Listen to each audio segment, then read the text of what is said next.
everyone, this is Vinita Bishnoi. Welcome to my channel once again. तो आज हम fertilisation topic का last video shoot कर रहे हैं. लास्ट वीडियो जो है that is how the nucleus enters in the egg. जो स्पर्म न्यूक्लियस किस तरीके से एंटर होता है. So the topic is fusion of sperm and egg nuclei. As you know very well that sperm से सिर्फ न्यूक्लियाई एंटर होता है एंड जिस पाथ से एंटर होता है that path is known as copulation path. So it is path traveled by nucleus of sperm in ova. अब इसका क्या सिग्निफिकेंस है. This path decides the axis of first cleavage, जो first mitosis. So suppose this is the egg, nucleus has entered. So क्योंकि nucleus ये mail nucleus है, sperm nucleus है, and this is the nucleus of ओवा. So this path, this is the axis. तो ये क्या है? This is the animal pole. So the first जो axis है first cleavage का, that will be this axis. So this is the copulation pathway. अब एक और चीज थी, आपको मैंने बताया था कि जो स्पर्म होता है एंटर, स्पर्म का न्यूक्लियस एंटर हो रहा है उससे पहले it is the centriole, distal centriole जो डुप्लीकेट होके एग के अंदर एंटर होता है for the cell division. Now the nucleus which enters, so nucleus enters होने के बाद जो न्यूक्लियस, जो स्पर्म का न्यूक्लियस है वो टीलोफेज 2 में होता है and same this stage is with the both sperm nucleus के साथ एंड एग न्यूक्लियस दोनों के साथ होता है. जब ये दोनों टीलोफेज 2 स्टेज में होते हैं it is called paternal pro nucleus and maternal pro nucleus. ठीक है. सो टीलोफेज 2 स्टेज में हम उसको पैटर्नल और मैटरनल प्रो न्यूक्लियस बोलेंगे. ये स्पर्म का केस है एंड दिस इज द ओवा.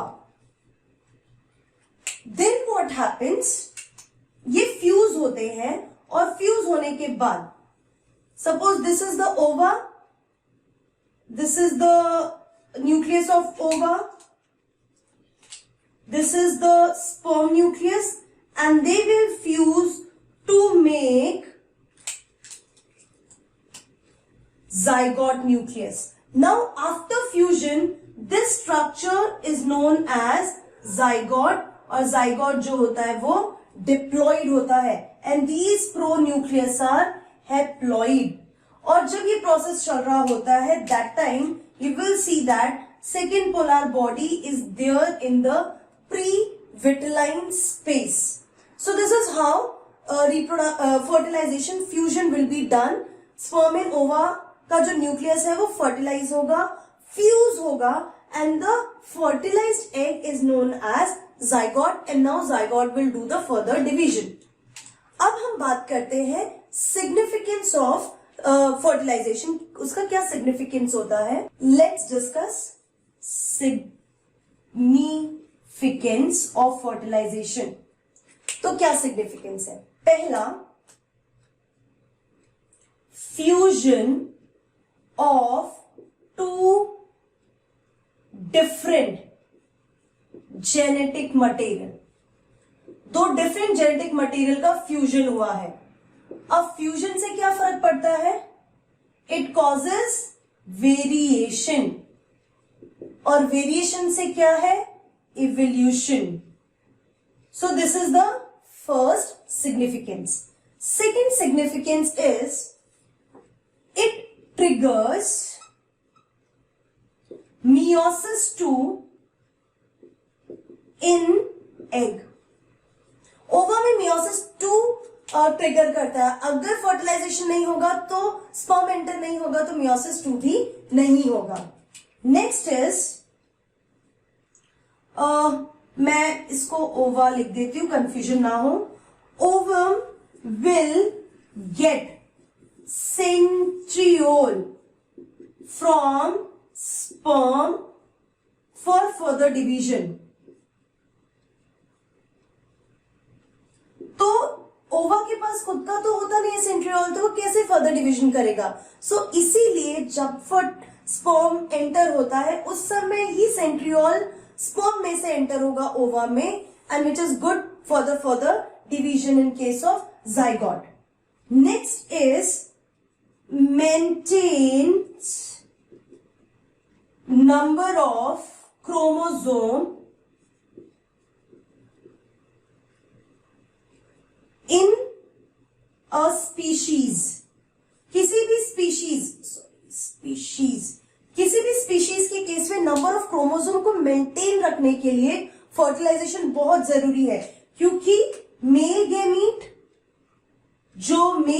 है इट इज हैप्लॉइड, मतलब 23 chromosome, female gamete haploid 23 chromosome, and zygote diploid 46 chromosome. So किसी भी स्पीशीज के नंबर ऑफ क्रोमोसोम्स को मेंटेन रखने के लिए फर्टिलाइजेशन बहुत जरूरी होता है।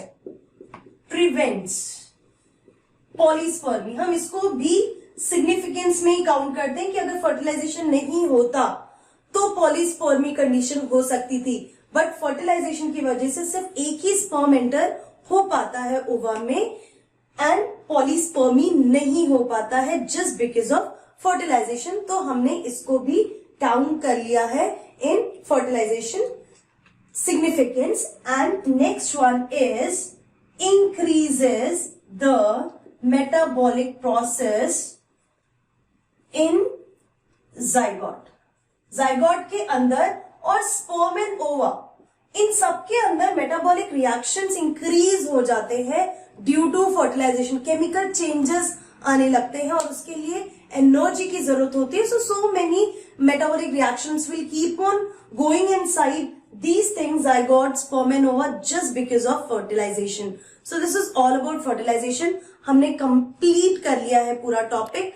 अब नेक्स्ट कि जाइगोट किस तरीके से डेवलप होता है, कौन कौन से स्टेजेस होते हैं, that we are going to discuss in my next video. Till then keep learning and be safe.